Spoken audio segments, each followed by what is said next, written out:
E aí, pessoal, vamos continuar a série O Segredo das Garrafas. Hoje eu selecionei novamente mais temas meio que tranquilos com um tema mais ácido. O tema mais ácido vai ser para quem chegar até o final do vídeo.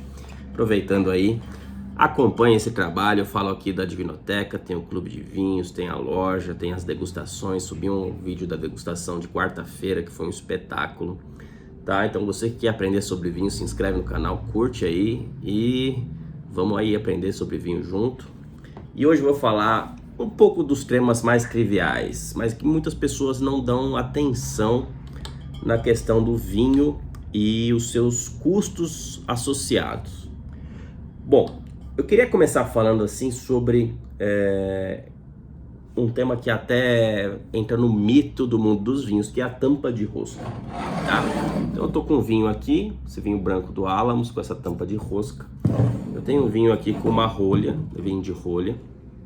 E eu tenho aqui questão do lacre de cera, tá? Que também é uma rolha de cortiça. Esse aqui é uma rolha de cortiça, esse aqui já é aquelas rolhas recicladas, né? Que já eles pegam, picotam e refazem uma rolha. E aqui a tampa de rosca. Primeiro, gente, não venham com esse papo de tampa de rosca, o vinho não presta. Isso aí é um bullshitagem do pessoal, isso não existe, isso não tem o menor sentido, tá? O que acontece da rolha de cortiça? Tem um vídeo no canal aqui que mostra como é que é feita a rolha, acho que é um shorts. E a rolha de cortiça é o seguinte: a rolha de cortiça vem de uma árvore chamada sobreiro. Ela vem mais de Portugal e tem alguns países da África, acredito, que fazem. Essa casca da árvore, ela demora aí, depois do primeiro corte que eles fazem, eles arrancam a casca para fazer as rolhas. Leva de 6 a 8 anos para árvore refazer uma casca daquela espessura para ser cortada novamente. Só que a produção de vinhos é muito alta. E existe uma estatística que eu vi uma vez que a produção de rolha de cortiça atende 51% da produção de vinhos mundial, ou seja, tem muito mais vinho e pouca rolha, praticamente a metade. Por quê? Porque é uma questão natural, isso depende do ciclo da natureza. E também tem a questão do custo. Uma rolha de cortiça pode custar no vinho de 1 a 4 dólares. Então você imagina você agregar esse custo a uma garrafa somente porque você quer a rolha de cortiça, sendo que você fez um vinho jovem. Isso aqui, por exemplo, é um vinho jovem para você consumir rápido, não é um vinho de guarda.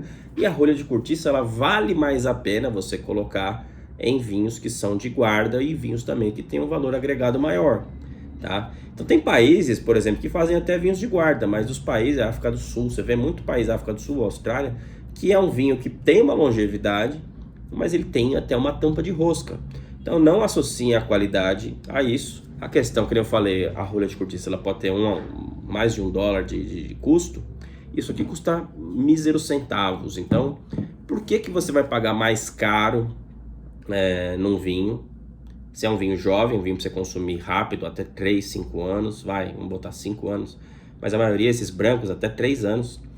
Então, por que você vai colocar uma rolha de cortiça e encarecer à toa esse vinho e jogar fora praticamente uma rolha de cortiça? Não tem sentido. Tá? Isso aqui é um processo antigo para se proteger a rolha, né, de fungos e de outras coisas, sujeira. E hoje é uma técnica mais cara você colocar essa cera do que essa cápsula. Então você olhar um vinho com uma cápsula de cera é mais caro, ele vai ser mais caro, é um processo mais caro do que um vinho com uma cápsula de plástico, tá? E essa cápsula serve, que nem eu falei, para você proteger a rolha. Porque se você contaminar ela com algum fungo, você estraga o vinho, você perde ele, tá?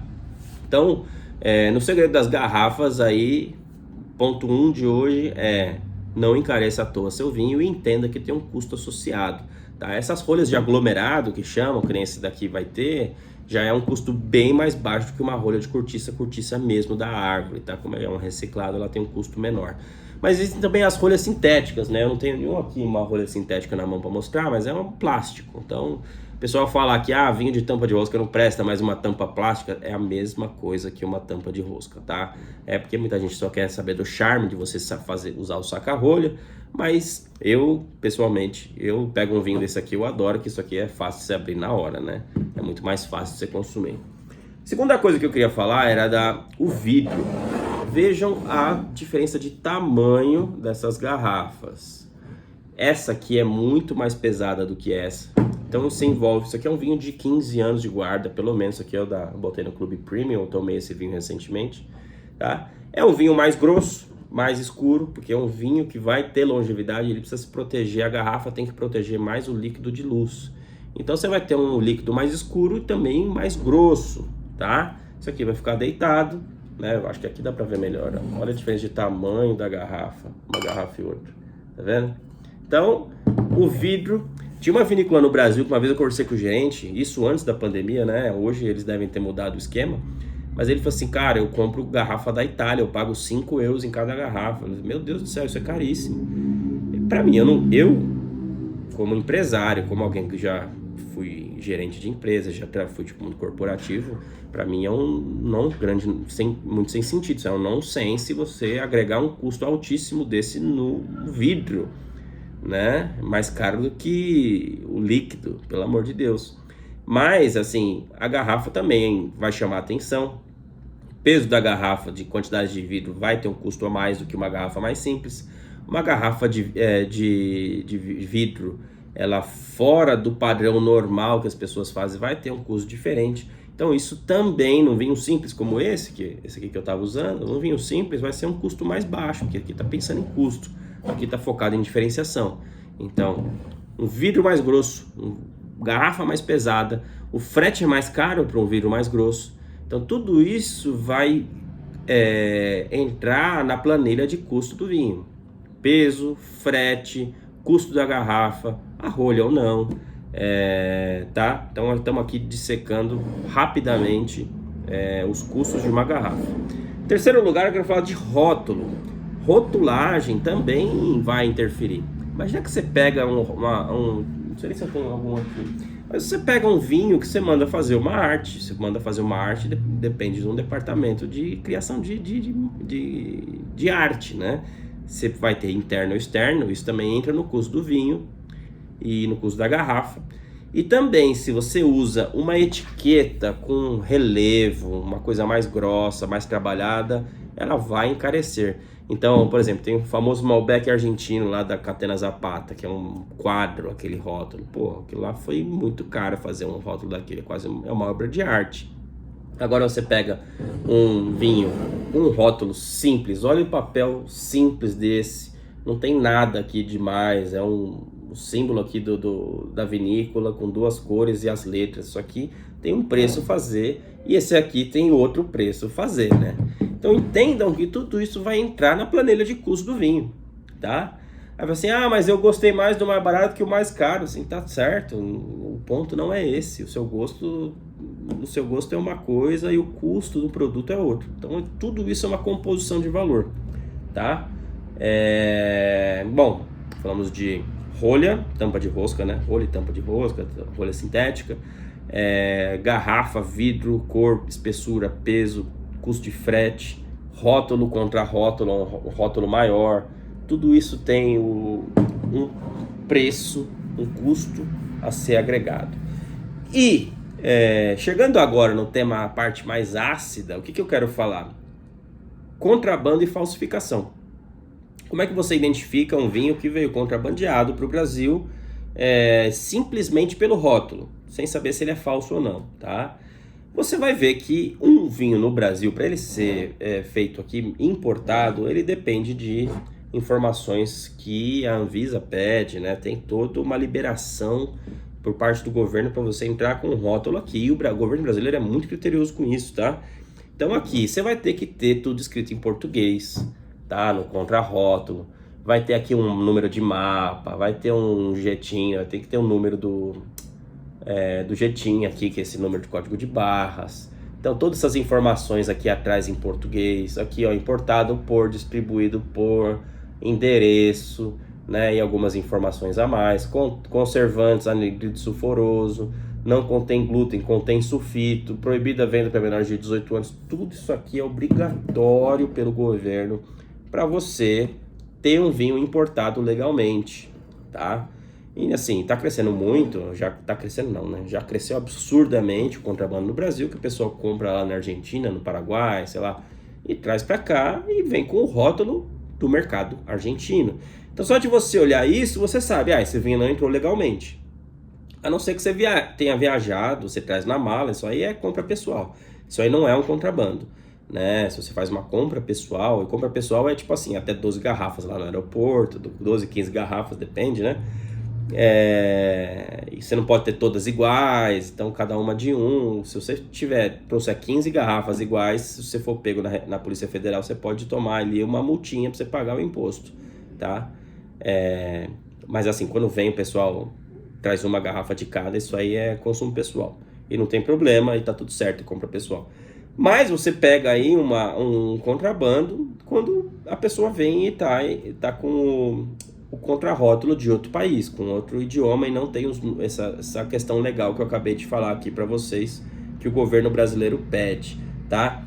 Da falsificação, aqui a gente entra em 2 pontos. O primeiro ponto, o rótulo dificilmente vai ser um rótulo nacional, vai ser esse rótulo sem as informações que o governo brasileiro pede. Bom, o pessoal tem evoluído tanto isso que pode até ser que tenha, tá?